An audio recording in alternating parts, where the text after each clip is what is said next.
Hello everyone, मेरा नाम है Dev Kumar Mandal and you are watching toppers guidance. देखिए, हम लोग जो सिक्योर 70/70 सीरीज चला रहे थे क्लास 12 फिजिक्स जैक बोर्ड के लिए, तो आज है ये आपका लेक्चर नंबर 30। हमको उम्मीद है इससे पहले आप लोग लेक्चर 1 से लेक्चर 29 तक अच्छे से देख के कॉपी में नोट कर लिए होंगे। ठीक है, देखिए आज का आपका क्वेश्चन क्या है। आज का क्वेश्चन आपका one of the most important question है, क्योंकि ये क्वेश्चन इस बार का मॉडल पेपर में दिया गया क्वेश्चन है 2024 का, और 2018 में पूछा गया भी क्वेश्चन है। और ये क्वेश्चन जब भी आता है मैक्सिमम टाइम में आपका 5 मार्क्स में आता है। क्वेश्चन है what is galvanometer, describe the construction and working of a moving coil galvanometer using a level diagram. तो आपको गैल्वेनोमीटर बोले या मूविंग कॉइल गैल्वेनोमीटर बोले, आपको यही लिखना है। और देखिए आज आपका है 15 फरवरी और कल ही आपका फिजिक्स का एग्जाम है, तो इसलिए अभी से अच्छा से प्रैक्टिस करते रहिए फिजिक्स का जो मोस्ट इंपॉर्टेंट क्वेश्चन सब है। देखिए कोई भी क्वेश्चन आए सबसे पहले उसका हेडिंग लिखिएगा, यहां जैसे लिख दिए क्या, मूविंग कॉइल गैल्वेनोमीटर। उसके बाद देखिए सबसे पहला क्वेश्चन था कि होता क्या गैल्वेनोमीटर। तो गैल्वेनोमीटर वो डिवाइस है जो कि आपका स्मॉल वैल्यू ऑफ करंट को डिटेक्ट करता है और उसको मेजर भी करता है। वो लिखे हैं it is an electrical instrument which detect और मेजर है स्मॉल वैल्यू ऑफ करंट। वो इलेक्ट्रिकल इंस्ट्रूमेंट जो स्मॉल वैल्यू ऑफ करंट को डिटेक्ट और मेजर करता है उसको हम लोग क्या बोलते हैं, गैल्वेनोमीटर बोलते हैं। उसको इसमें इंट्रोडक्शन में लिख दिए हैं। इसका नेक्स्ट प्रिंसिपल कि आखिरकार गैल्वेनोमीटर किस प्रिंसिपल के ऊपर काम करता है। तो जब भी किसी कॉइल को हम लोग मैग्नेटिक फील्ड में रखते हैं और कॉइल से करंट पास करता है तो उसके ऊपर एक टॉर्क काम करता है और कॉइल को रोटेट करता है, उसी प्रिंसिपल के ऊपर काम करता है। वही लिखे हैं it is based on the principle that when a current carrying coil is placed in a magnetic field then it experiences a torque. और टॉर्क का फॉर्मूला क्या होता है, tau is equal to NIAB sin theta. Clear है, ये हो गया इसका प्रिंसिपल। अगला हो गया इसका कंस्ट्रक्शन। देखिए कंस्ट्रक्शन में हम दो डायग्राम दिखाए हैं, एक इसका 3D डायग्राम है, 3D व्यू है, और एक है इसका टॉप व्यू। आपको दोनों ही डायग्राम को एग्जाम में बना के आना है। ठीक है, देखिए 3D व्यू में क्या है, ये आपका एक हॉर्स मैग्नेट है, ये एक कॉइल है, ठीक है, जिसमें बहुत सारा नंबर ऑफ टर्न है। ये एक स्पेशल टाइप का मटेरियल है जिसमें से कॉइल को सस्पेंड करके लटकाया गया है। इस मटेरियल का नाम है फॉस्फर ब्रॉन्ज फाइबर, और इसके ऊपर में तो यहां पर मिरर दिया गया है, और इस फॉस्फर ब्रॉन्ज फाइबर का एक किनारे के ऊपर फिक्स कर दिया गया है, और इसी फॉस्फर ब्रॉन्ज फाइबर से सेकंड किनारे में कॉइल को यहां पर लटकाया गया है। ठीक है, और ये तो बोल दिया आपको क्या है, ये आपका एक हॉर्सो मैग्नेट है, नॉर्थ और साउथ, इसी के बीच में कॉइल को रखा गया है।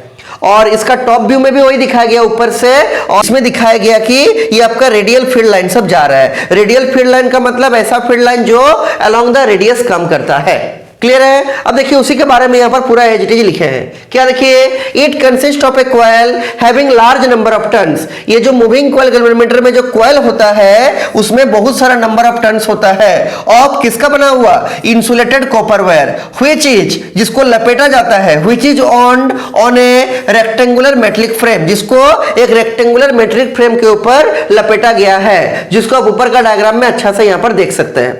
ठीक है, आगे सुनिए। अगला क्या है, rectangular metallic frame, and it is suspended by the help of किससे, फॉस्फर ब्रॉन्ज स्ट्रिप से उसको सस्पेंड किया गया है, and the other end of the strip, और स्ट्रिप का जो दूसरा किनारा है उसको रिजिडली फिक्स्ड कर दिया गया है। The whole system of the coil is suspended in between the two poles of a horseshoe magnet. पूरा सिस्टम को हॉर्सो मैग्नेट के बीच में सस्पेंड किया गया, रखा गया है, due to soft iron core. Soft iron core के कारण of the coil it form a radial field line. तो रेडियल फील्ड लाइन बनता है, जिसका डायग्राम भी हम ऊपर दिखाए हैं। और क्यों बनता है, due to the soft iron core. इसके अंदर कैसा फील्ड लाइन बनता है, रेडियल फील्ड लाइन बनता है जो अलोंग द रेडियस काम करता है। आगे देखिए, it form a radial field. A plane mirror is attached with the phosphor bronze strip. Phosphor bronze strip के साथ में एक प्लेन मिरर भी लगाया गया है, जिसको भी हम डायग्राम में आपको दिखाया ऊपर में। ये जो है ये आपका प्लेन मिरर है, देखिए this is the plane mirror, जिसका नाम हम M दिए हैं। ठीक है, और आगे देखिए नीचे क्या लिखे हैं, A plane mirror is attached with the phosphor bronze strip and by the help of lamp and scale arrangement the deflection of the coil can be measured. coil जब मुड़ेगा, coil जब मूव करेगा, डिफ्लेक्शन होगा, कितना deflection होगा उसको हम लोग major करेंगे किससे? लैंप और स्केल अरेंजमेंट से, जिसको हम आगे दिखाए हैं. The whole arrangement is kept in a non metallic box. पूरा अरेंजमेंट को एक नॉन मेटेलिक बॉक्स में हम लोग रखे हैं. ये हो गया इसका कंस्ट्रक्शन के बारे में. क्लियर है? देखिए नेक्स्ट इसका working and theory. Working and theory में क्या है कि when the current enters in the galvanometer coil, जब गैल्वेनोमीटर कॉइल में करंट एंटर करता है तो कॉइल आपका टॉर्क को एक्सपीरियंस करता है. टॉर्क का फॉर्मूला क्या होता है? Tau is equal to NIAB sin theta. चूंकि यहां पर आपका रेडियल फील्ड लाइन बन रहा है इसलिए एंगल जो बनेगा कितना बनेगा? 90 डिग्री. और sin 90 का वैल्यू कितना होता है? 1 होता है. तो यहां 1 रख दीजिए तो क्या आ जाएगा? NIAB sin 90. sin 90 तो चूंकि आपका 1 हो जाता है इसलिए क्या हो जाएगा? NIAB हो जाएगा टॉर्क का आपका फॉर्मूला. ठीक है, इतना टॉर्क आपका कॉइल के ऊपर काम करेगा जब वो कॉइल आपका, जब उस कॉइल में आपका करंट फ्लो करेगा.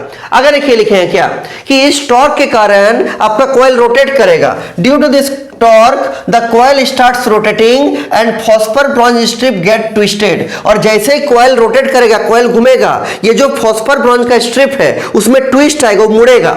ठीक है, एज ए रिजल्ट एक रिस्टोरिंग टॉर्क प्रोड्यूस होगा फॉस्फर ब्रॉन्ज स्ट्रिप के ऊपर. As a result a restoring torque produced in the phosphor bronze strip, जो क्या चाहेगा? Which would trying to restore the coil in its original position. और वो जो रिस्टोरिंग टॉर्क बनेगा फॉस्फर ब्रॉन्ज स्ट्रिप के ऊपर, वो चाहेगा कॉइल को अपना ओरिजिनल पोजीशन में लाने का. समझे? कॉइल के ऊपर जैसे करंट पास करेगा एक टॉर्क काम करेगा जिसका वैल्यू होगा NIAB. वो टॉर्क कॉइल को रोटेट करेगा, उससे फॉस्फर ब्रॉन्ज का स्ट्रिप भी मुड़ेगा, उसमें ट्विस्ट आएगा. और वो जो ट्विस्ट आएगा उसके कारण उसमें एक रिस्टोरिंग टॉर्क बनेगा. किसमें? फॉस्फर ब्रॉन्ज स्ट्रिप के ऊपर. और वो चाहेगा कॉइल को अपना ओरिजिनल पोजीशन में मेंटेन करके रखने के लिए. मान लेते हैं कि let theta be the total deflection, जितना मुड़ेगा कॉइल उसको हम लोग किससे दिखाए हैं? थीटा से. और K क्या है? And K be the restoring torque per unit twist. Restoring torque per unit twist को किससे दिखाया है? K से दिखाया है, फॉस्फर ब्रॉन्ज स्ट्रिप का. Then the total restoring torque acting on it कितना काम करेगा ना? वो होगा K इंटू थीटा. जहां पर K क्या है? K है आपका restoring torque per unit twist phosphor bronze strip के ऊपर. और थीटा क्या है? Total deflection of the coil. तो टोटल रिस्टोरिंग टॉर्क कितना हो गया? K into theta. Equilibrium position में क्या होगा? जितना आपका डिफ्लेक्टिंग टॉर्क होगा उतना ही आपका रिस्टोरिंग टॉर्क होगा. और डिफ्लेक्टिंग टॉर्क अभी निकाले ऊपर में NIAB, और रिस्टोरिंग टॉर्क ये वाला है देखिए क्या? K into theta. तो ऐसे I निकाल दीजिए. I बराबर क्या आएगा? N A और B को नीचे भेजिए तो K बाई NAB इंटू कर दिए थीटा. ये जो K बाई NAB है ये एक टाइप का कांस्टेंट है गैल्वेनोमीटर के लिए. इसको हम लोग गैल्वेनोमीटर कांस्टेंट के नाम से जानते हैं, जिसका सिंबल क्या है? कैपिटल G है. तो नीचे देखिए वही लिखे हम लोग कि कैपिटल G बराबर क्या? K by NAB. कभी कभी ऑब्जेक्टिव क्वेश्चन में भी आ जाता है क्वेश्चन क्या कि गैल्वेनोमीटर कांस्टेंट क्या है? 4 ऑप्शन दे देगा तो पहचानेगा क्या? K by NAB. क्लियर है? अब सुनिए आगे. तो इसको अगर आप यहां पुट कर दीजिएगा कैपिटल G गैल्वेनोमीटर कांस्टेंट किसके जगह पर? K बाई NAB के जगह पर. तो क्या होगा? I equal to G into theta. वही लिखे हैं I equal to G into theta, जहां पर G का नाम क्या है? Galvanometer constant. क्लियर है? अब चूंकि एक टाइप का कांस्टेंट है कैपिटल G, इसीलिए हम लोग बोल सकते हैं कि I प्रोपोर्शनल टू थीटा. मतलब जैसे जैसे आप करंट को बढ़ाइएगा वैसे वैसे आपका डिफ्लेक्शन भी क्या होगा? बढ़ेगा. For more value of current deflection will भी क्या होगा? ज्यादा होगा. इसको इक्वेशन 4 कर दीजिए. अगला सुनिए जो नेक्स्ट है इसी का जो आपको दिखाना है एग्जाम में, वो है lamp and scale arrangement. Lamp और स्केल अरेंजमेंट के द्वारा भी हम लोग क्या करते हैं? हम लोग इसका डिफ्लेक्शन को निकालते हैं. देखिए कैसे, सुनिए. तो यहां पर एक तो फिक्स्ड लैंप लगा दिए हैं और ये जो आपका प्लेन मिरर है ना उसी को दिखाया यहां से. पहले प्लेन मिरर आपका इस सिचुएशन में था. पहले प्लेन मिरर आपका कुछ इस टाइप से था, लेकिन जैसे वो मुड़ा, कॉइल जैसे ही मुड़ा करंट पास करने से, उसमें टॉर्क लगने से, तो उसके बीच में जो आपका एंगल हो गया, पहले ये पोजीशन था प्लेन मिरर का, लेकिन जब मुड़ गया तो प्लेन मिरर कुछ ऐसा हो गया और इसके बीच का जो एंगल है, दिस एंगल इज क्या? This angle is your theta. तो ये वाला आपका पहला सिनेरियो का प्लेन मिरर है जब नहीं मुड़ा था, और जब उसके ऊपर टॉर्क काम किया और जब वो मुड़ा कौन मुड़ा? पूरा कोयल मुड़ा, फॉस्फोरस ब्रॉन्ज का स्ट्रिप मुड़ा, उसके कारण वहां प्लेन मिरर भी मुड़ा। तो ये आपका सेकंड सिचुएशन है प्लेन मिरर का, ठीक है। और इसके बीच में एंगल कितना बन रहा है? This angle is your theta. तो आप लोग को मालूम है कि जब मिरर आपका थीटा एंगल से मुड़ता है तो उसका रिफ्लेक्टेड रे कितना से मुड़ेगा? 2 थीटा से। तो ये आपका मान लीजिए इंसिडेंट रे है और पहला रिफ्लेक्टेड रे आपका ये वाला है, और बाद में जब प्लेन मिरर आपका थीटा एंगल से रोटेट किया तो रिफ्लेक्टेड रे कितना से मुड़ता है? 2 थीटा से मुड़ता है। तो देखिए ये आपका नया रिफ्लेक्टेड रे है जो 2 थीटा एंगल से मुड़ चुका है। और इस प्लेन मिरर का प्लेन से इस स्केल का प्लेन के बीच का जो डिस्टेंस वो क्या है? Capital D.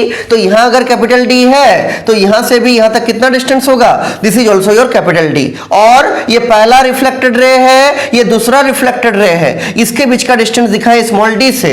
तो हम लोग आराम से बता सकते हैं क्या कि जो 2 थीटा होगा, हम लोग पढ़े थीटा बराबर आर्क बटे डिस्टेंस होता है, आर्क बटे रेडियस होता है, तो क्या होगा? 2 थीटा बराबर स्मॉल डी बटे कैपिटल डी। वही नीचे लिखे यहां पर देखिए क्या कि 2 थीटा बराबर स्मॉल डी बटे कैपिटल डी, थीटा बराबर आर्क बटे रेडियस। क्लियर है? ये कैपिटल डी क्या है? प्लेन मिरर का प्लेन से स्केल के प्लेन के बीच का डिस्टेंस। और स्मॉल डी क्या है? पहला रिफ्लेक्टेड रे और दूसरा रिफ्लेक्टेड रे के बीच का डिस्टेंस। क्लियर? और एंगल क्या है उसके बीच में? 2 थीटा। 2 थीटा एंगल कौन सा है? 2 रिफ्लेक्टेड रे के बीच का एंगल। पहला रिफ्लेक्टेड रे जब प्लेन मिरर इस सिचुएशन में था, और सेकंड रिफ्लेक्टेड रे जब प्लेन मिरर थीटा एंगल से रोटेट किया है। क्लियर है? वही लिखे 2 थीटा बराबर डी बाई कैपिटल डी। और नीचे यहां से निकाले हम लोग क्या? थीटा। देखिए थीटा कितना आया? 2 थीटा बराबर क्या आ गया? Small D by capital D. ठीक है, ये वाला 2 थीटा एंगल है, ये आपका स्मॉल डी है, और इससे इसके बीच का डिस्टेंस क्या है? कैपिटल डी है। इस 2 को सिंपली आप नीचे कीजिए तो क्या आ जाएगा? थीटा बराबर D by 2 into capital D. तो यहां से हम बोल सकते हैं, चूंकि कैपिटल डी आपका कांस्टेंट है और 2 भी आपका कांस्टेंट है, तो हम क्या बोल सकते हैं कि theta proportional to small d. ठीक है, स्मॉल डी का मतलब पहला रिफ्लेक्टेड रे और दूसरा रिफ्लेक्टेड रे के बीच का डिस्टेंस। तो आप यहां से बोल सकते हैं जितना अधिक आपका थीटा होगा उतना अधिक आपका क्या होगा? स्मॉल डी बनेगा। अब इक्वेशन 4 और इक्वेशन 5 को देखिए। इक्वेशन 4 में क्या है सुनिए। इक्वेशन 4 है I प्रोपोर्शनल टू थीटा। ठीक है, इक्वेशन 4 है कि आपका जो I है current, it is proportional to theta, और थीटा क्या है? डिफ्लेक्शन है। और इक्वेशन 5 में क्या है? आपका theta proportional to small d है। तो मिला के क्या बोल सकते हैं कि I proportional to small d. तो I is proportional to small d. देखिए यहां दिखा दी इक्वेशन 4 और 5 का हेल्प से। क्लियर है पूरा? तो अगर आपको एग्जाम में क्वेश्चन आएगा कि मूविंग कॉइल गैल्वेनोमीटर का थ्योरी, प्रिंसिपल, कंस्ट्रक्शन वगैरह लिखिए, तो आप यहां से इसको शुरुआत कीजिएगा। ठीक है, इंट्रोडक्शन लिखिए, प्रिंसिपल लिखिए, कंस्ट्रक्शन लिखिए, दोनों डायग्राम दिखा दीजिएगा, वर्किंग थ्योरी वगैरह लिख के आप लैंप इसके अरेंजमेंट वगैरह सब कुछ दिखा के यहां तक इसको लाके छोड़ दीजिएगा। ठीक है, यहां तक इसको लिखना है अगर आपको मूविंग कॉइल गैल्वेनोमीटर पूछेगा। लेकिन कभी कभी क्या करता है, इसी क्वेश्चन का टेल क्वेश्चन में पूछता है, या फिर अलग इंडिपेंडेंट क्वेश्चन में 2 नाम और पूछता है। एक का नाम है करंट सेंसिटिविटी और एक का नाम है वोल्टेज सेंसिटिविटी, जो कि इसी टॉपिक से रिलेटेड है। तो अगर आपको मूविंग कॉइल गैल्वेनोमीटर पूछेगा तो आप यहां तक निकाल के इसको छोड़िएगा। लेकिन अगर साथ में पूछ देगा करंट सेंसिटिविटी क्या है, वोल्टेज सेंसिटिविटी क्या है, तब इसको लिखिएगा। इसको पूछेगा तभी लिखिएगा, नहीं पूछेगा तो लिखने का जरूरत नहीं है। इसलिए इसको हम एक्स्ट्रा पार्ट लिख के यहां पर बताए। ठीक है, इसको भी आप याद रखिएगा, बहुत सिंपल है। पहला नाम है करंट सेंसिटिविटी। देखिए करंट सेंसिटिविटी क्या होता है? करंट सेंसिटिविटी का सिंबल होता है आई और सफिक्स में क्या? S. I for current, S for sensitivity. ये होता क्या है? डिफ्लेक्शन पर यूनिट करंट। अगर हम डिफ्लेक्शन को करंट से डिवाइड करेंगे तो क्या निकल जाएगा? Current sensitivity. वो लिखे हैं current sensitivity is defined as the deflection produced per unit current passing through the galvanometer. I S is equal to theta बटे आई। अब देखिए इक्वेशन 3 में हम लोग इक्वेशन 3 के द्वारा हम लोग थीटा बटा आराम से निकाल सकते हैं। देखिए इक्वेशन 3 कहां है खोजिए, ये देखिए इक्वेशन 3। तो इसी इक्वेशन 3 को अगर आप देखिएगा तो I बराबर K बटे NAB इंटू थीटा था। हम लोग को थीटा बटे आई निकालना, मतलब आई को हम लोग को नीचे करना है तो ये पूरा चीज ऊपर आ जाएगा। तो क्या होगा बोलिए? तो थीटा बटे आई आपका आ जाएगा, डिफ्लेक्शन पर यूनिट करंट आपका क्या आएगा? ये आई जाएगा नीचे, ये पूरा जाएगा उधर ऊपर, तो ये होगा NAB divide by K। This is called as current sensitivity. ये इसका एक्सप्रेशन हो गया क्या? NAB बटे K। देखिए वही नीचे यहां पर लिखे हैं फ्रॉम इक्वेशन 3 थीटा बटे आई बराबर NAB बाई K। अब देखिए नीचे लिख दिए हैं IS बराबर NAB बाई K। आगे सुनिए, ये जो NAB बाई K है ना, ये आपका गैल्वेनोमीटर कांस्टेंट का इनवर्सली प्रोपोर्शनल है। मतलब इसका जो उल्टा होता, अभी आपको दिखाए थे कि जो कैपिटल G होता है ना, जो आपका कैपिटल G है वो होता है K बाई NAB। क्या होता है, K by NAB, capital G का नाम गैल्वेनोमीटर कांस्टेंट, और हम लोग का जो आया वो क्या है, हम लोग का जो आया है वो आया है NAB बाई K। मतलब हम बोल सकते हैं कि current sensitivity is inversely proportional to galvanometer constant, 1 by capital G है। ठीक है, क्योंकि कैपिटल जी का वैल्यू क्या होता है, K बाई NAB, हम लोग का आया है NAB बाई K, तो हम बोल सकते हैं कि IS is equal to 1 by capital G हो जाएगा, वही लिखे हैं। In other words we can say that the current sensitivity is defined as the reciprocal of galvanometer constant, IS is equal to 1 by capital G। ये भी आपको objective में पूछ सकता है। और इसका यूनिट क्या होगा, यूनिट इसका यहां से निकालिए कि करंट सेंसिटिविटी होता है current per unit, sorry deflection पर यूनिट करंट। डिफ्लेक्शन का यूनिट क्या होगा, रेडियन, और करंट का यूनिट क्या होगा, एम्पियर। तो करंट सेंसिटिविटी का यूनिट क्या हो जाएगा, रेडियन पर एम्पियर। क्लियर है। अगला देखिए, इसका जो सेकंड टर्म है वो है वोल्टेज सेंसिटिविटी। जैसे करंट सेंसिटिविटी था डिफ्लेक्शन पर यूनिट करंट, वैसे ही वोल्टेज सेंसिटिविटी क्या होगा, डिफ्लेक्शन पर यूनिट वोल्टेज। वही लिखे हैं, the voltage sensitivity is defined as the deflection produced per unit voltage applied across the galvanometer, VS is equal to theta बटे V। अब देखिए V बराबर I इंटू R होता है, जहां पर R का मतलब गैल्वेनोमीटर का कॉइल का रेजिस्टेंस, तो क्या होगा, VS is equal to theta बटे, जहां पर भी था वहां क्या रख देंगे, I इंटू R। अब इसको थोड़ा सा सॉल्व किए हम, यहाँ देखिए ये थीटा बटे I को साथ में कर दिए और ये 1 बाय R को अलग कर दिए।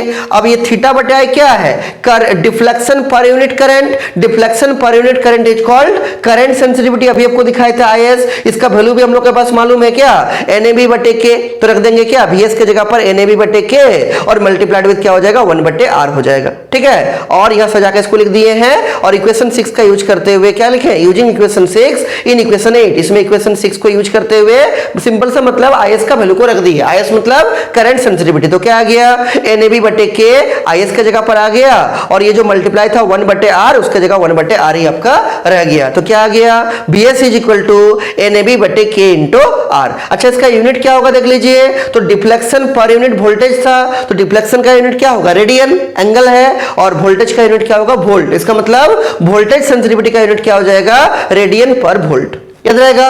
तो अगर आपको मूविंग कॉइल गैल्वेनोमीटर का क्वेश्चन आएगा, ये जैसे हम क्वेश्चन यहाँ लिखे हैं, क्या गैल्वेनोमीटर क्या है, मूविंग कॉइल गैल्वेनोमीटर का कंस्ट्रक्शन, वर्किंग, थ्योरी, प्रिंसिपल वगैरह अगर आएगा तो आप यहां से शुरू कीजिएगा, पूरा लैंप और स्केल अरेंजमेंट तक लिख दीजिएगा, पूरा यहां तक, ये पूरा लिख के यहां तक लिखना है। और अगर आपको टेल क्वेश्चन दिया हुआ रहेगा कि करंट सेंसिटिविटी क्या है, वोल्टेज सेंसिटिविटी क्या है, तभी इसको लिखिएगा, पूछा जाएगा तभी लिखिएगा, नहीं पूछा जाने से ये एक्स्ट्रा वाला पार्ट आपको नहीं लिखना है। और ये अलग से 3 नंबर का क्वेश्चन भी आपको आ सकता है। अच्छा, कभी कभी ना और एक क्वेश्चन आपको जोड़ देता है कि गैल्वेनोमीटर का यूज क्या है। ठीक है, गैल्वेनोमीटर का यूज क्या है, write the usages of moving coil galvanometer. तो पहला यूज तो वही लिखिएगा क्या, कि इससे हम लोग स्मॉल वैल्यू ऑफ करंट को डिटेक्ट करते हैं और उसको मेजर भी करते हैं। इसका सेकंड यूज क्या है, कि इससे हम लोग एमीटर बना सकते हैं और इससे हम लोग वोल्ट मीटर भी बना सकते हैं। ठीक है, तो अगर यूज पूछेगा एक्स्ट्रा क्वेश्चन में, टेल क्वेश्चन में, तो यूज लिख दीजिएगा। पहला क्या, कि इससे हम लोग स्मॉल वैल्यू ऑफ करंट को डिटेक्ट और मेजर कर सकते हैं। दूसरा, इससे हम लोग एमीटर और वोल्ट मीटर भी आराम से बना सकते हैं, किससे, गैल्वेनोमीटर का हेल्प से। क्लियर है। तो ये क्वेश्चन आपका इस बार के लिए one of the most important question है। इसको अच्छा से प्रैक्टिस करके एग्जाम में जाइएगा, ताकि अगर ये आएगा तो आप आराम से इसमें 5 में 5 नंबर ला सके। ठीक है।